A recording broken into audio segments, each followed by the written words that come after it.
Shalom untuk saudara pendengar yang dikasihi Tuhan Yesus Kristus. Selamat siang dan salam sejahtera untuk kita semuanya. Selamat datang kembali di renungan siang dan doa siang pada hari ini. Semoga saudara yang terkasih dalam keadaan sehat selalu. Kiranya damai dan sukacita Roh Kudus melimpah di dalam hati dan pikiran saudara saat ini.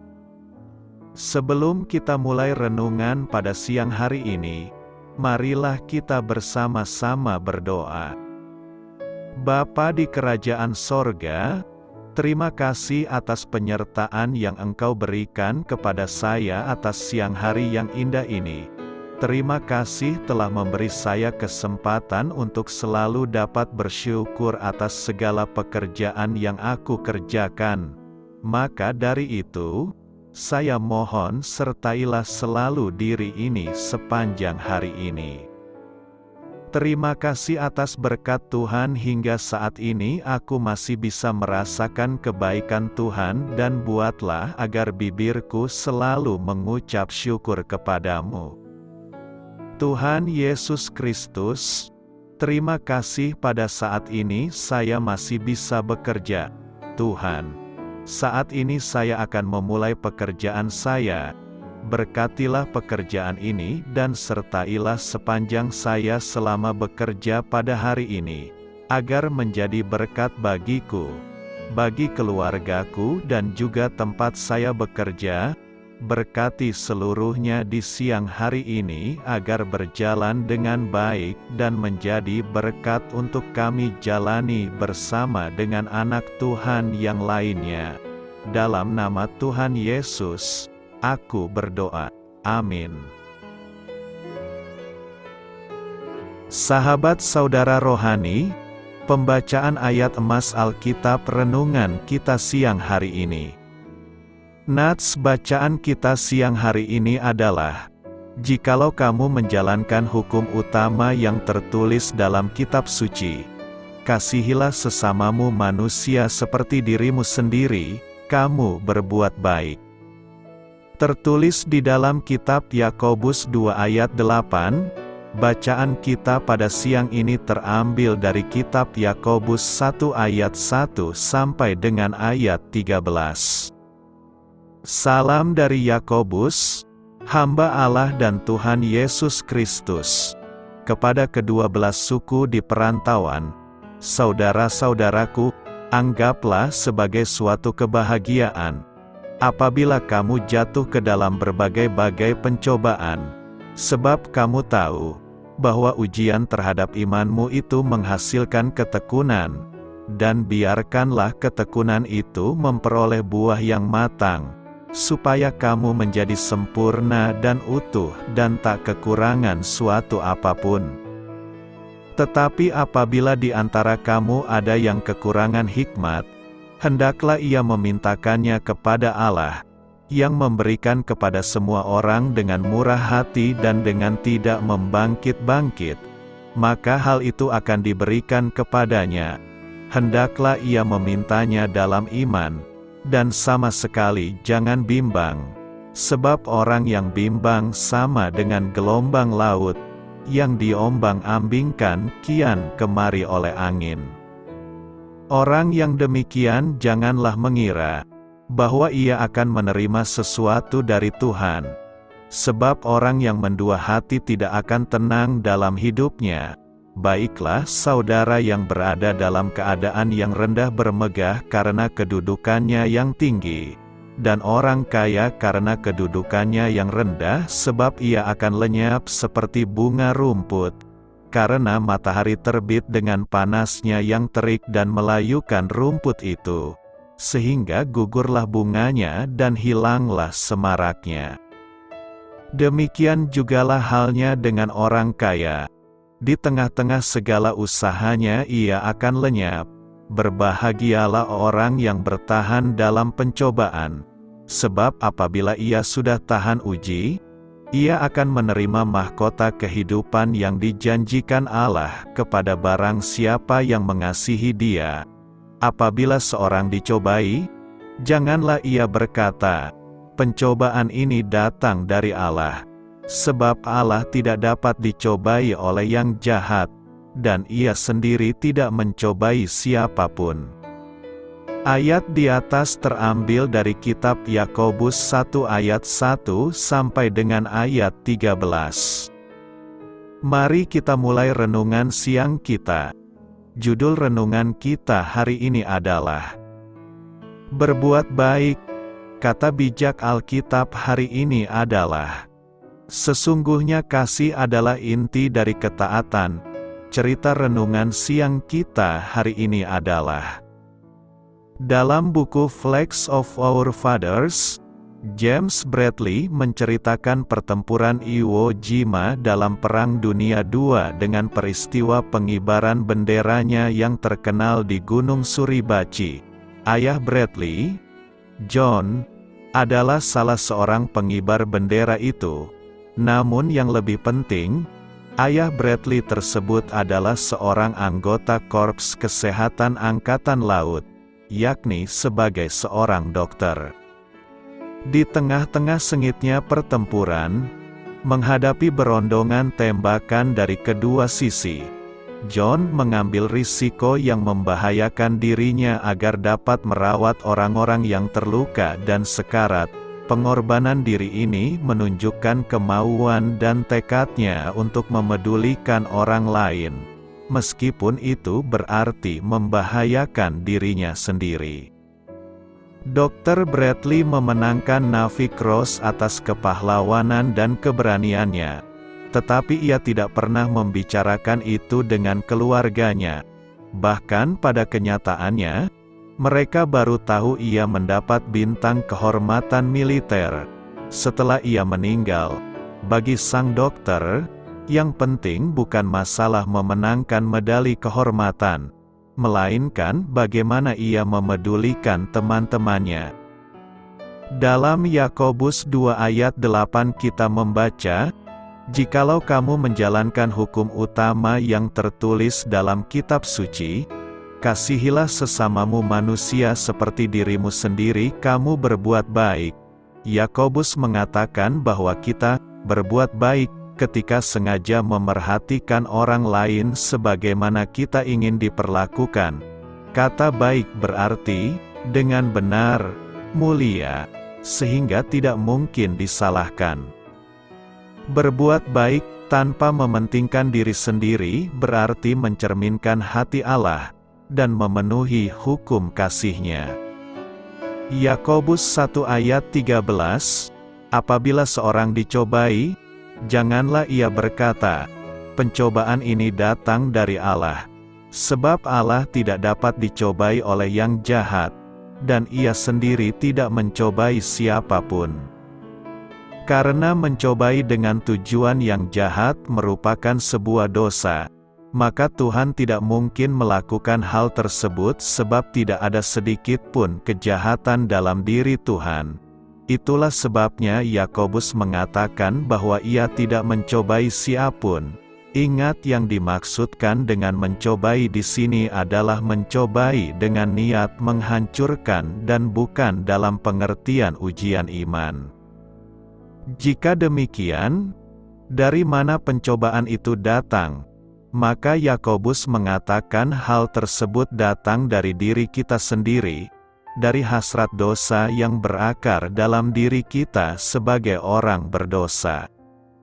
Hasrat dosa inilah yang menyeret manusia dan menipu atau memperdaya manusia.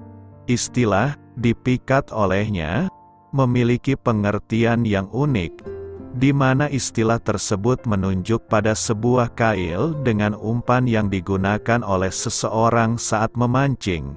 Hasrat dosa seperti itu, ia akan menjerat manusia dan membawa manusia kepada bukan saja keberdosaan namun maut atau kematian. Kita semua tahu bahwa pencobaan itu datang dari keinginan yang jahat, bukan dari Allah. Apabila keinginan dibuahi akan melahirkan dosa yang bisa mengakibatkan maut. Karena keinginan dan nafsu yang jahat seperti bola salju yang digelindingkan makin lama makin besar, tidak pernah puas sehingga tidak ada yang sanggup menghentikannya. Bola salju itu bisa menghancurkan siapa saja, bahkan diri sendiri, dan celakanya seringkali manusia tidak sadar akan pencobaan tersebut, tahu-tahu sudah mengalami kehancuran yang parah. Seringkali orang salah mengerti perbedaan antara pencobaan dan ujian. Dari hasilnya lah biasanya orang akan mengerti. Pencobaan membawa maut tetapi ujian membawa pertumbuhan iman. 1 Korintus 10 ayat 13, kita bisa menang dari pencobaan jika kita menjadikan Tuhan sebagai sumber kekuatan kita dan memilih taat pada firman-Nya. Alkitab mengajarkan bahwa ada 2 sumber pencobaan. Pertama adalah iblis, Efesus 6 ayat 10 sampai dengan ayat 12, menjelaskan bahwa kita hidup dalam suasana perang dengan iblis. Di sini kita bisa melihat bahwa iblis senantiasa berusaha untuk berperang melawan dan menjatuhkan kita. Itu sebabnya ia akan menggunakan segala cara untuk membuat kita jatuh dan berdosa. Inilah niat jahat iblis.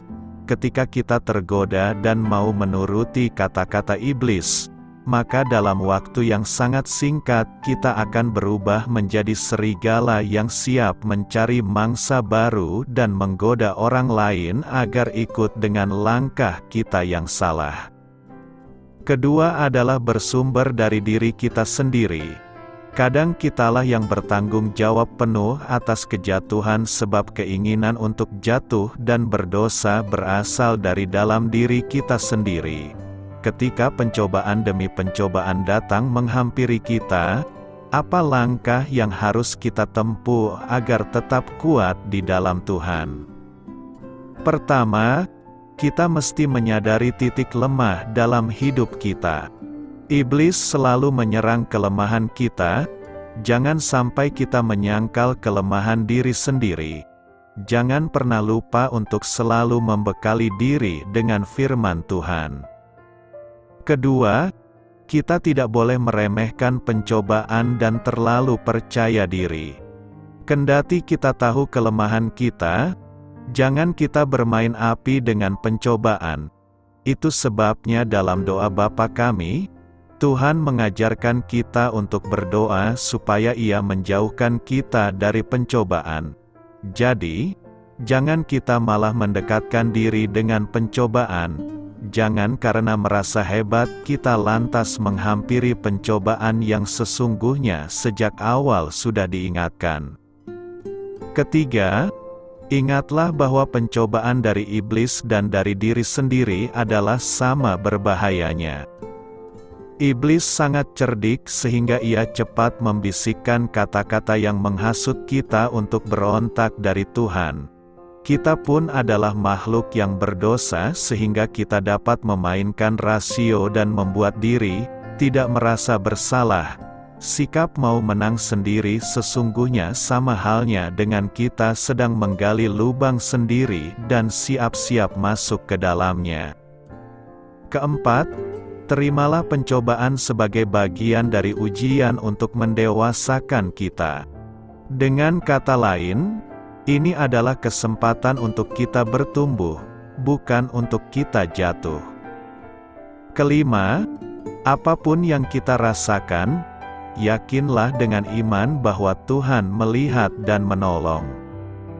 Tidak selalu kita melihat Tuhan bekerja secepat yang kita harapkan, namun terpenting adalah mengetahui bahwa Ia beserta kita, bahkan dalam pencobaan. Keberadaan Tuhan dalam kehidupan kita tiada terukur. Tuhan selalu hadir dalam setiap kesusahan, kesedihan, dan kesulitan yang kita alami. Pertolongan Tuhan tiada terhitung dalam kehidupan kita. Yesus sangat setia dalam hidup kita dan mengawal kita setiap saat. Berbahagialah jika hari ini kamu masih bisa bertahan dalam pencobaan. karena segala sesuatu akan indah pada waktunya, dan Tuhan tidak akan membiarkan kita sampai terjerembab. Karena itu, hadapilah pencobaan dengan iman agar kita berhasil mengalahkannya dengan baik. Pencobaan bukan datang dari Tuhan. Yakobus 1 ayat 13 berkata, apabila seorang dicobai, janganlah ia berkata, pencobaan ini datang dari Allah. Sebab Allah tidak dapat dicobai oleh yang jahat, dan ia sendiri tidak mencobai siapapun. Iman Kristen meyakini bahwa pencobaan bukan datang dari Tuhan. Tentu setiap kita pernah mengalami pencobaan. Pencobaan demi pencobaan yang kita hadapi membuat kita bisa saja semakin ragu akan keberadaan Tuhan dalam kehidupan kita. Sebagai manusia biasa, terkadang kita merasa bahwa pencobaan yang kita hadapi sangat berat membuat kita tidak tenang, khawatir dan takut. Padahal, kalau kita keluar dari rumah dan melihat kehidupan orang lain di luar sana ternyata masih ada yang lebih menderita. Ada kemungkinan Yakobus menggunakan istilah pencobaan dalam ayat 13-15 dalam pengertian yang berbeda dari ayat 3 atau 12. Yang dimaksudkan dengan pencobaan dalam ayat 3 dan 12 sepertinya menunjuk kepada ujian iman yang memang datang dari Tuhan. Dalam Perjanjian Lama, kita menemukan bahwa Tuhan memang menguji manusia. Misalnya saja ujian iman terhadap Abraham. Namun, dalam ayat 13-15, Yakobus berbicara mengenai pencobaan yang berbeda. Sebuah pencobaan yang bukan datang dari Tuhan, namun dari hasrat diri manusia yang berdosa. Dalam konteks ini, Yakobus mengingatkan bahwa manusia tidak dapat melemparkan semua tanggung jawab terhadap penderitaan yang dia alami kepada Tuhan. Walaupun memang ada penderitaan yang merupakan ujian iman dari Tuhan, namun tidak semua penderitaan manusia adalah ujian iman. Sebagian penderitaan yang dialami oleh manusia adalah karena kesalahannya sendiri, karena manusia mengikuti jalan yang salah dan akibatnya manusia harus menanggung konsekuensi dari kesalahannya. Yakobus menegaskan bahwa Allah tidak dapat dicobai oleh orang jahat. Dengan kata lain, hanya orang jahat atau berdosa yang mencobai Tuhan. Siapakah orang yang demikian? Kita bisa melihat contoh nyata dari orang seperti ini dalam kitab Keluaran. Dalam kehidupan bangsa Israel yang walaupun mereka telah merasakan anugerah Tuhan, namun mereka tidak percaya kepada Tuhan, bahkan berulang kali mencobai Tuhan selama mereka berada di padang belantara. Oleh karena mencobai dengan tujuan yang jahat merupakan sebuah dosa, maka Tuhan tidak mungkin melakukan hal tersebut sebab tidak ada sedikit pun kejahatan dalam diri Tuhan. Itulah sebabnya Yakobus mengatakan bahwa ia tidak mencobai siapapun. Ingat, yang dimaksudkan dengan mencobai di sini adalah mencobai dengan niat menghancurkan dan bukan dalam pengertian ujian iman. Jika demikian, dari mana pencobaan itu datang? Maka Yakobus mengatakan hal tersebut datang dari diri kita sendiri, dari hasrat dosa yang berakar dalam diri kita sebagai orang berdosa. Hasrat dosa inilah yang menyeret manusia dan menipu atau memperdaya manusia. Istilah "dipikat olehnya" memiliki pengertian yang unik, di mana istilah tersebut menunjuk pada sebuah kail dengan umpan yang digunakan oleh seseorang saat memancing. Hasrat dosa seperti itu, ia akan menjerat manusia dan membawa manusia kepada bukan saja keberdosaan namun maut atau kematian. Kita semua tahu bahwa pencobaan itu datang dari keinginan yang jahat, bukan dari Allah. Apabila keinginan dibuai akan melahirkan dosa yang bisa mengakibatkan maut. Karena keinginan dan nafsu yang jahat seperti bola salju yang digelindingkan makin lama makin besar tidak pernah puas sehingga tidak ada yang sanggup menghentikannya. Bola salju itu bisa menghancurkan siapa saja bahkan diri sendiri dan celakanya seringkali manusia tidak sadar akan pencobaan tersebut tahu-tahu sudah mengalami kehancuran yang parah. Seringkali orang salah mengerti perbedaan antara pencobaan dan ujian. Dari hasilnya lah biasanya orang akan mengerti. Pencobaan membawa maut tetapi ujian membawa pertumbuhan iman. Kita bisa menang dari pencobaan jika kita menjadikan Tuhan sebagai sumber kekuatan kita dan memilih taat pada firman-Nya. Alkitab mengajarkan bahwa ada dua sumber pencobaan. Pertama adalah iblis. Efesus 6 ayat 10-12 menjelaskan bahwa kita hidup dalam suasana perang dengan iblis. Di sini kita bisa melihat bahwa iblis senantiasa berusaha untuk berperang melawan dan menjatuhkan kita. Itu sebabnya ia akan menggunakan segala cara untuk membuat kita jatuh dan berdosa. Inilah niat jahat iblis. Ketika kita tergoda dan mau menuruti kata-kata iblis, maka dalam waktu yang sangat singkat kita akan berubah menjadi serigala yang siap mencari mangsa baru dan menggoda orang lain agar ikut dengan langkah kita yang salah. Kedua adalah bersumber dari diri kita sendiri.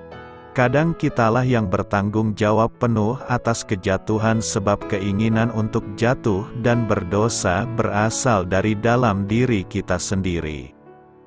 Ketika pencobaan demi pencobaan datang menghampiri kita, apa langkah yang harus kita tempuh agar tetap kuat di dalam Tuhan? Pertama, kita mesti menyadari titik lemah dalam hidup kita. Iblis selalu menyerang kelemahan kita. Jangan sampai kita menyangkal kelemahan diri sendiri. Jangan pernah lupa untuk selalu membekali diri dengan firman Tuhan. Kedua, kita tidak boleh meremehkan pencobaan dan terlalu percaya diri. Kendati kita tahu kelemahan kita, jangan kita bermain api dengan pencobaan. Itu sebabnya dalam doa Bapa kami, Tuhan mengajarkan kita untuk berdoa supaya Ia menjauhkan kita dari pencobaan. Jadi, jangan kita malah mendekatkan diri dengan pencobaan.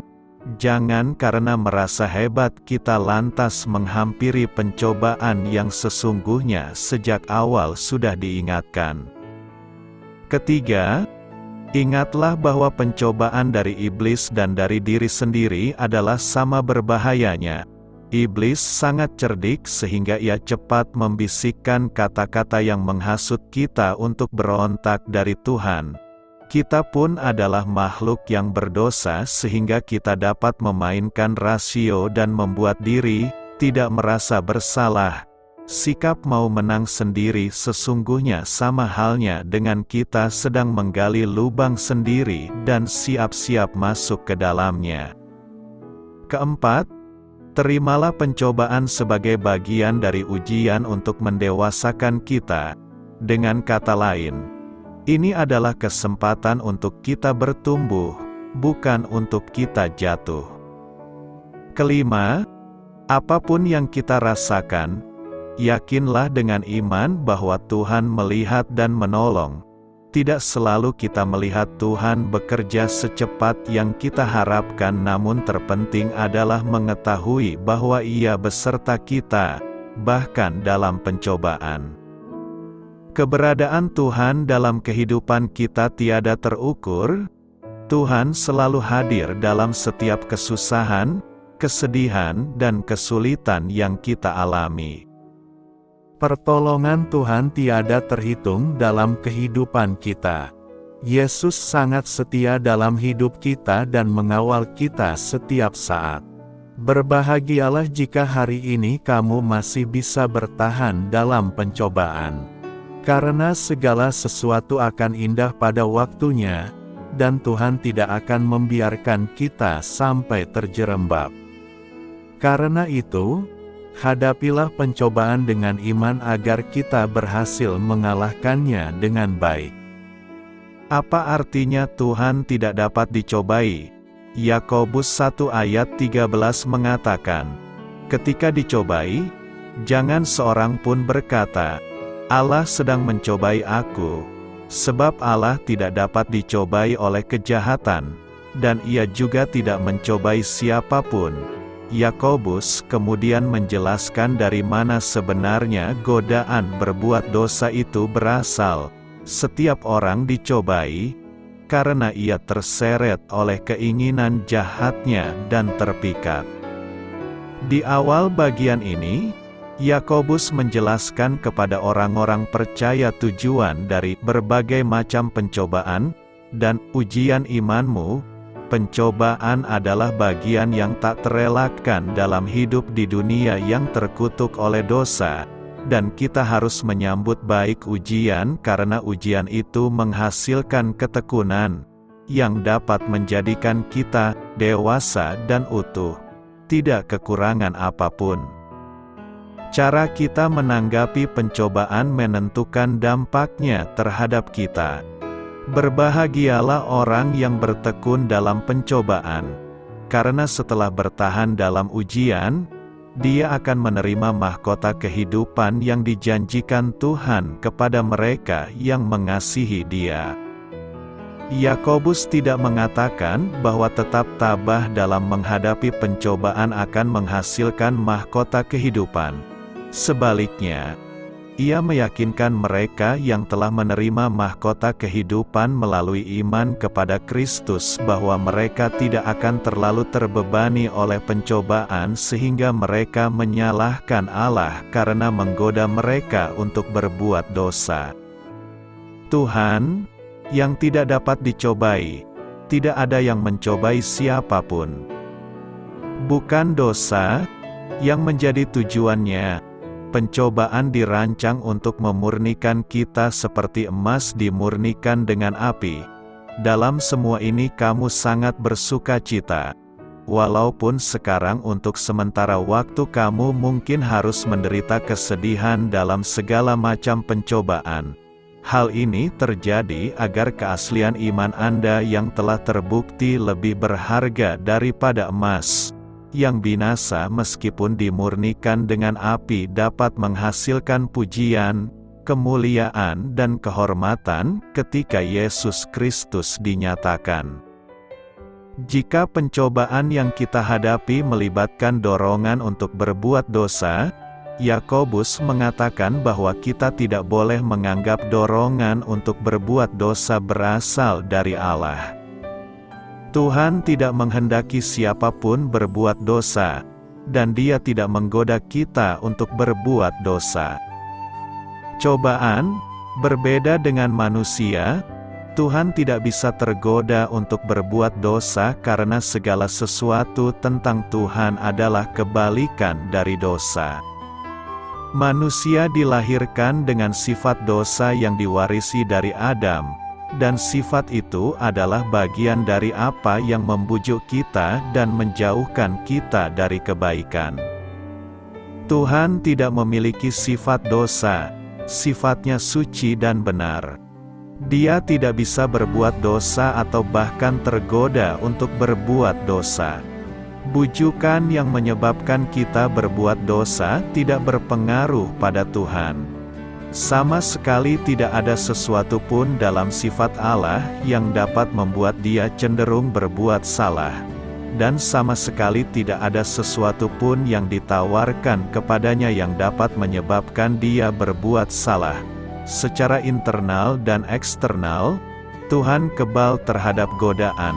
Oleh karena itu, Allah tidak akan mencobai siapapun untuk berbuat dosa dan dengan demikian menjadikan dirinya sebagai pencipta dosa, yang Maha Kudus tidak akan membenarkan dosa atau memaafkannya, dan Dia tidak akan mendorongnya. Karena kebenaran tentang Allah ini, bahwa Ia tidak dapat tergoda untuk berbuat dosa, kita dapat yakin bahwa alam semesta berada di tangan yang tepat. Tuhan tidak dapat dibujuk, disuap, atau dengan cara apapun digoyahkan dari maksud dan rencananya yang sempurna. Dia tidak bimbang, apapun yang terjadi, Dia tetaplah kesempurnaan. Berbahagia dalam pencobaan. Yakobus 1 ayat 2 berkata, "Saudara-saudaraku, anggaplah sebagai suatu kebahagiaan apabila kamu jatuh ke dalam berbagai-bagai pencobaan." Kebahagiaan sebenarnya adalah bersumber pada rasa aman, rasa puas dan damai di hati. Bukan karena situasi yang baik dan ideal bisa menambahkan kebahagiaan. Punya banyak uang bisa menambah kebahagiaan. Tetapi sesungguhnya kebahagiaan adalah hasil keputusan yang ada di hati seseorang. Secara umum, siapapun pasti menyetujui bahwa penderitaan adalah suatu keadaan yang tidak menyenangkan dan jauh dari suasana bahagia. Sebab di manakah kita melihat orang berbahagia ketika mengalami penderitaan? Tentu saja tidak ada. Bukan. Tetapi berlawanan dengan kenyataan itu, Yakobus menuliskan pada nas hari ini sesuatu yang menarik, yakni, "Saudara-saudaraku, anggaplah sebagai suatu kebahagiaan apabila kamu jatuh ke dalam berbagai-bagai pencobaan." Bagaimanakah dapat mampu menganggap suatu kebahagiaan walaupun menghadapi pencobaan? Yakobus menyebut bahwa pencobaan itu bagian dari ujian iman yang menghasilkan ketekunan. Selanjutnya, ketekunan menghasilkan buah yang matang, yakni menuju ke arah kesempurnaan iman. Dengan demikian, kita menemukan suatu simpulan pertama, yakni ketika menghadapi penderitaan hidup, orang percaya haruslah memandang penderitaan itu sebagai ujian dan selanjutnya bersedia dengan penuh ketekunan menjalani semua kenyataan tersebut. Kedua, Rasul Paulus menyebut lebih detail tentang kondisi ini. Kita malah bermegah juga dalam kesengsaraan kita, karena kita tahu bahwa kesengsaraan itu menimbulkan ketekunan, dan ketekunan menimbulkan tahan uji, dan tahan uji menimbulkan pengharapan. Maka kita menemukan simpulan ketiga, yakni mereka yang menjalani pencobaan dan derita hidup dengan tekun akan lolos uji dan disebut sebagai pribadi yang tahan uji sehingga selalu berpengharapan bahwa apa yang dihadapi saat ini akan berakhir, yakni damai sejahtera yang indah pada waktunya. Nas hari ini mengingatkan kita bahwa berbagai pencobaan yang Allah izinkan terjadi dapat dianggap sebagai suatu kebahagiaan. Dalam Alkitab versi terjemahan bahasa Indonesia sehari-hari berbunyi begini, "Anggaplah sebagai suatu kebahagiaan," menggunakan kalimat "hendaklah kalian merasa beruntung." Ketika seseorang mengalami pencobaan, sebenarnya ia sedang beruntung karena terpilih dari sekian banyak manusia di dunia untuk dilatih menjadi semakin kuat dan bertekun dalam iman. Ketekunan yang suatu saat akan menghasilkan buah yang matang dan menjadi berkat bagi sesama.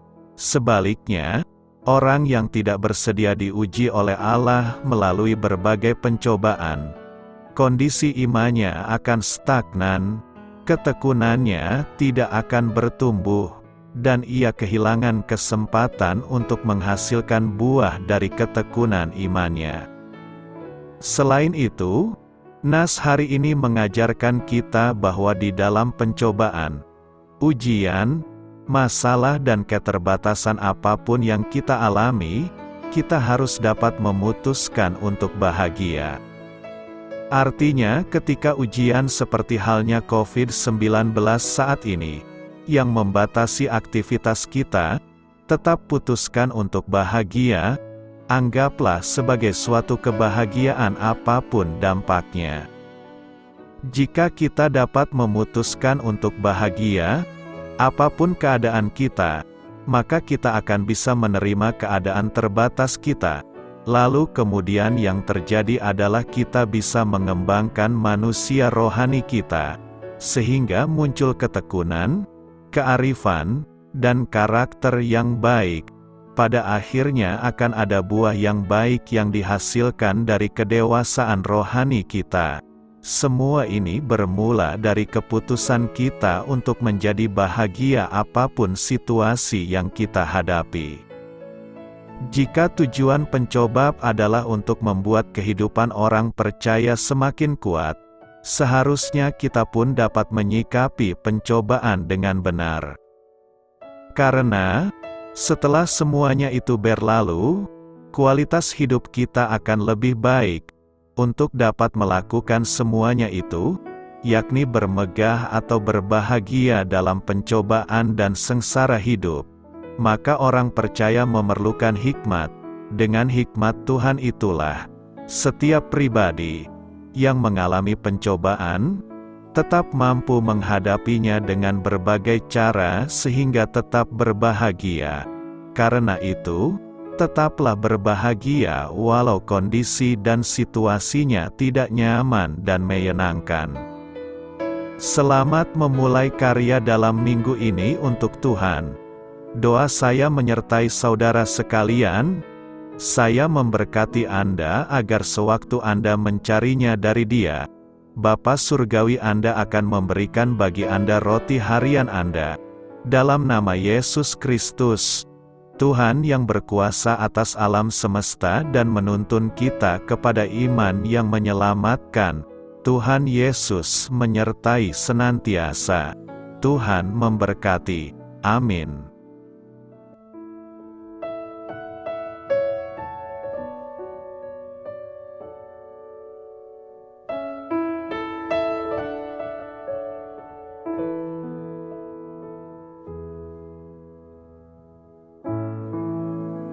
Demikianlah renungan firman Tuhan pada siang hari ini.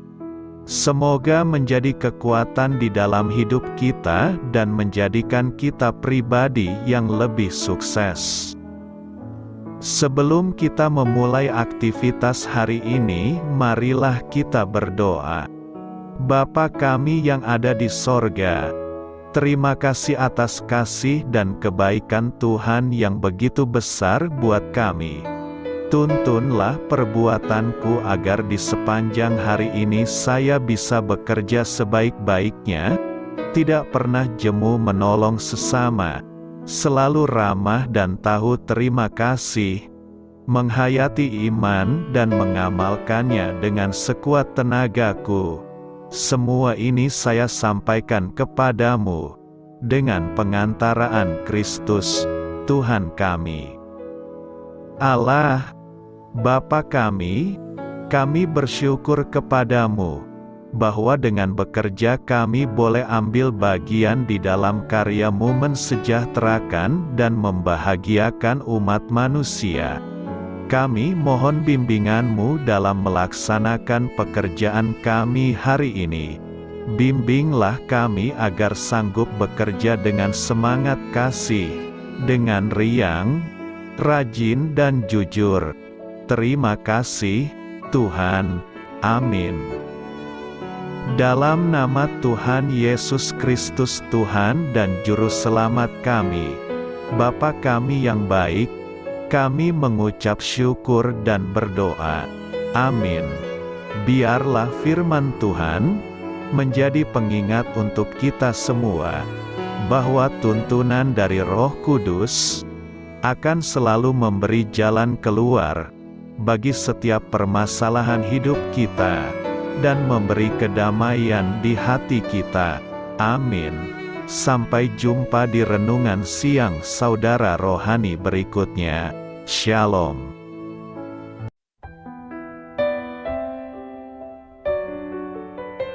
Halo untuk semua pendengar saudara rohani yang terkasih di dalam nama Tuhan Yesus Kristus dimanapun berada.